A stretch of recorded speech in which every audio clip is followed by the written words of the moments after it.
Keep in mind also that in my case, there is no way to avoid dogs except to live like a recluse. No matter what direction I go, I will run into unrestrained dogs. Keep in mind that I also do not own any motorized transportation, so the bicycle is my only option. Word of caution, this plan puts all of us at extreme risk for things like permanent damage, permanent disability, infection, death, crushed bones, rabies, 7% of domestic animals have rabies, disfigurement, etc.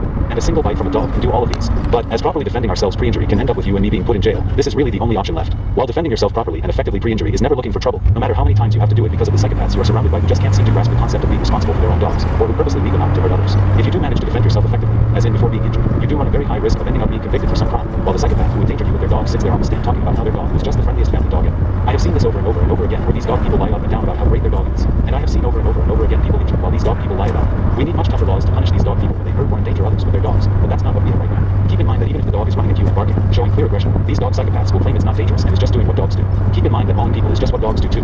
Dog bites send nearly 316,200 victims to hospital emergency departments per year, 898 per day. Therefore, maulings are normal dog behavior. In 2015, more than 28,000 reconstructive surgery procedures were performed because of dog bites. In all of the videos I have seen of maulings, I have noticed two factors as being most prominent. 1, an unrestrained dog.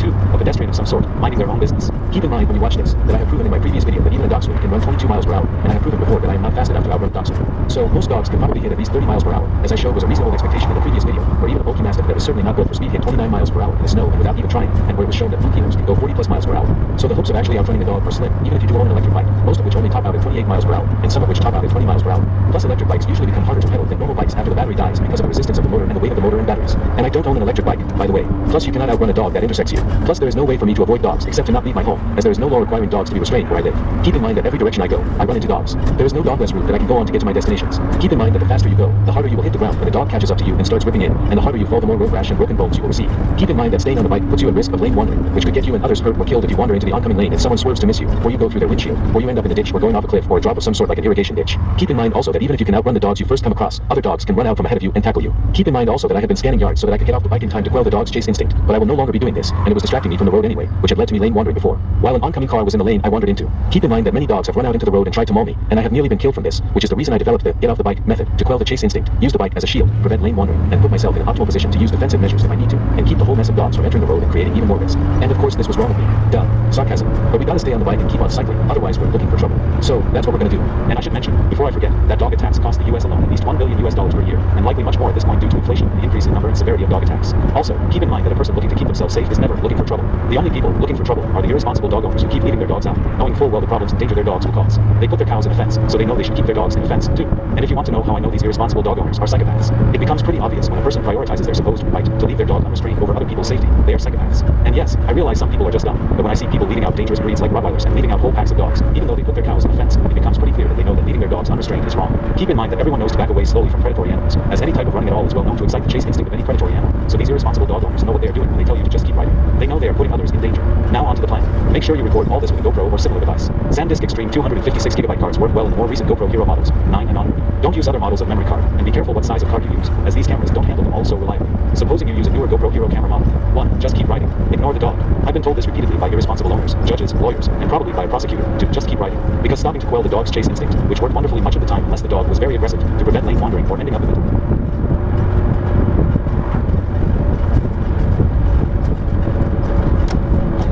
As to what is planned for the religious community. Friends, you can reach out to your senators. Your senators at the Senate switchboard 202-224-3121. You have two senators. You can reach both of their office. The tech also allowed users to search for pedophile terms, even though they recognize that these search terms might be associated with illegal material. In such cases, a pop-up screen for users warned that these results may contain images of child sexual abuse and noted that production and consumption of such material causes extreme harm to children. The pop-up window allowed the user to view the search results anyway by offering the two options: get resources or see results anyway. Quote. If Meta were as invested in child protection as they are in censoring controversial political opinions, namely conservative, pedophilia would cease to be a huge issue on the platform in a matter of weeks. Welcome to Tech News Briefing. It's Thursday, June 8th. I'm Zoe Thomas for the Wall Street Journal.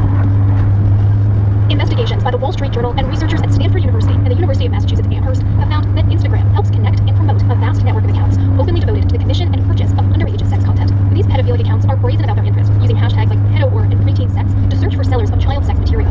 And seller accounts often claim to be run by children themselves and use overtly sexual handles. Both of these things violate policies of Instagram's parent Meta. The company has acknowledged acknowledged the problems with its enforcement operations and vowed to improve them. With me to discuss this is our social media reporter, Jeff Horowitz, who covered these investigations with reporter Catherine Blood. Jeff, when someone on Instagram searches for one of these pedophilic hashtags, what kind of material are they finding? So, a network of accounts that is very openly advertising child sexual abuse material for sale. A lot of it is self-generated, but basically kids and teenagers that are essentially offering really vile stuff up to things.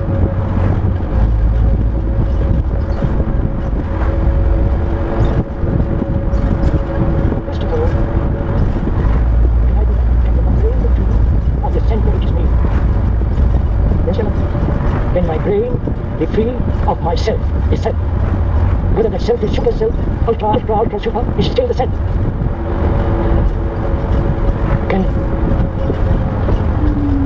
Is there total dissipation of selfishness, to put it very simply.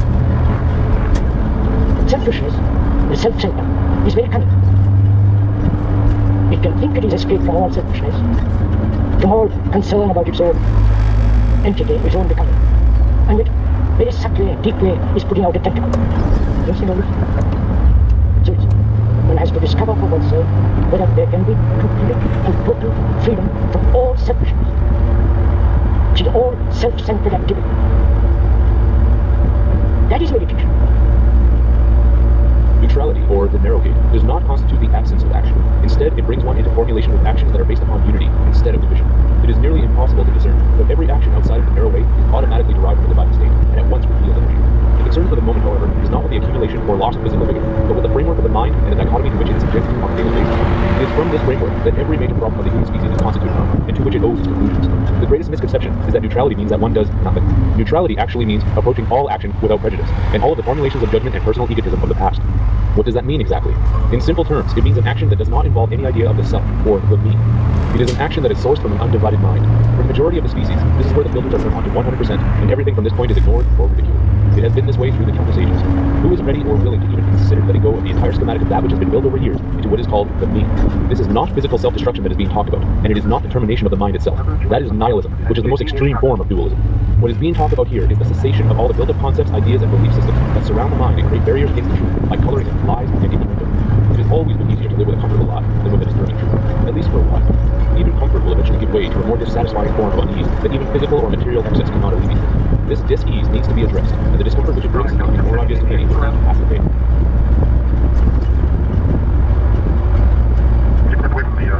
The self in metaphorical terms is like a fridge that is many part of the which are all prejudicial. And from these prejudicial ideas, symbols, judgments, fantasies, hatreds, valuing, etc., are the means to which actions take place. As one gains a clearer conception of all these personalized perspectives through life, the baggage becomes more deeply rooted to experiences or emotions and repeated mantras that are echoing the render of the mind each day. With all of that excess baggage, there cannot be clarity, and therefore there cannot be an approach or an action that is taken without the individual's projection of all their prejudices. Then there be a cessation to conflict when every single individual is trying to project their version of reality onto every other individual within their own vicinity or beyond.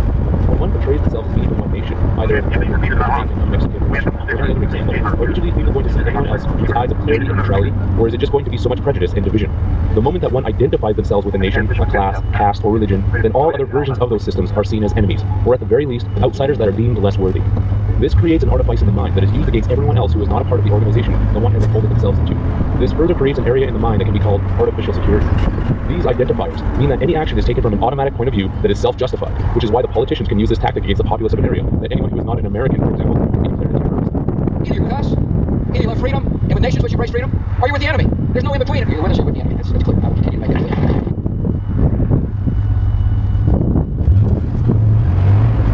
The more focus that is built up in the population, the easier the tactic is to use.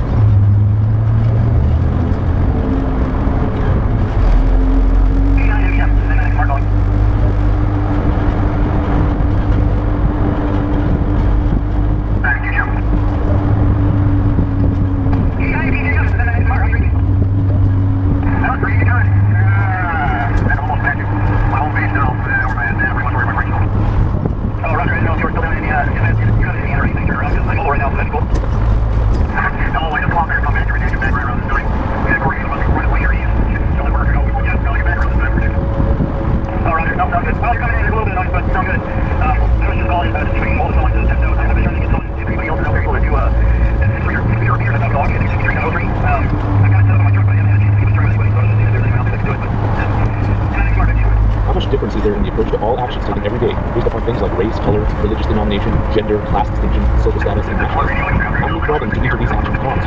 All are based upon a prejudicial mind that is stuck in the belief of neutrality. Us versus them. You versus me. If anyone be seen in the light of truth, if there is already so much judgment towards them, the mind wants to scream against this. Yet who is right when every single person believes themselves to be right? Who? The one with the most firepower? Is truth a test of strength and armament? Is it simply the majority of people who hold one particular prejudicial belief or system and use the words ours or we? Is that where undivided truth is going to be found, where action does not lead to conflict? Is it those who scream the loudest, is the most angry, or hurl the most insults? Is it those who give the most thumbs down, or the most thumbs up? Is the truth without conflict just around the corner from any of these concepts? If anyone truly see a woman, if they bring along so many preconceived notions about what women are like, their behaviors, mentalities, fears, nuances, social status, and so on, if anyone truly see a man, if they bring along so much the same, is the Russian going to truly see something if they've already labeled them as a Chinese person? Is the Australian going to truly see something if they've already labeled as a Filipino? Is anyone going to truly see themselves if they've already attached these nationalistic symbols onto their own behavior? The observational truth is that there is no Chinese person or Russian person or American person and so on. There are no communists, socialists, Christians, Buddhists, leftists, right-wingers, Democrats, Westerners, Easterners, separatists, or conformists. These are just prejudicial identifiers that the mind is educated into believing, which creates another powerful form of bias that gives another buffer of artificial security to a mind that is terrified of having to stand on its own. In this security, there is belief, and the offspring of that fear is anger. The true reality crisis going on in the world, but it is not a political problem, or one in which taking down the elite or major corporations will entirely solve it. The crisis is inside every one of us, and the more the fight is taken outside of our own consciousness, the more that the crisis will grow and fester. Without a fundamental and drastic change in the entire approach to our individual mind, the change will all be temporary and artificial. To work against the symptoms and not against them will only create displacement. The displaced beliefs will simply be replaced by other principles of equal species, and the major corporations being thwarted will continue their expansion through the minds of those who are young and have betrayed like the majority of the world. Major conditions will be filled with antagonism, greed, and new major corporations will see them as spreading the same minds that gave them their power in the first place and done nothing to change their own conscious behavior, therefore actions.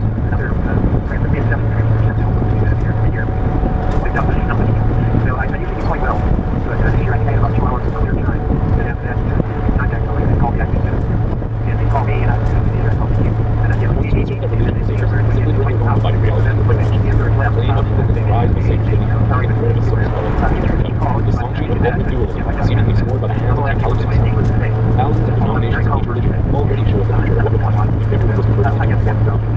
The fight would be whose version of that one religion would be the correct one. Politics is the same, and ideas of grandeur involving the greatest religion called money all divide and conquer based upon individualistic premises that applies unworkable towards each person's particular viewpoints and pre-formulated assessments. The question is then, can action be accomplished that is from a clean slate system? An action where the individual brings no bias to it, and focuses everything on a state of purity. One wants to bring into their experience and make a knock off of action by rummaging through the trash bin.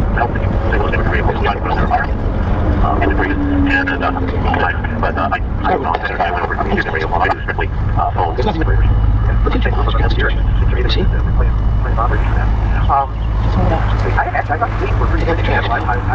trash is all over keeping it from the things.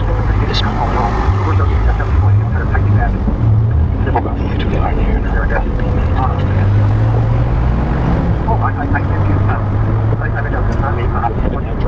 So if heaven is pure, and one would like to see heaven, the state from which this reproduces an action that is constantly the mind then being unclean.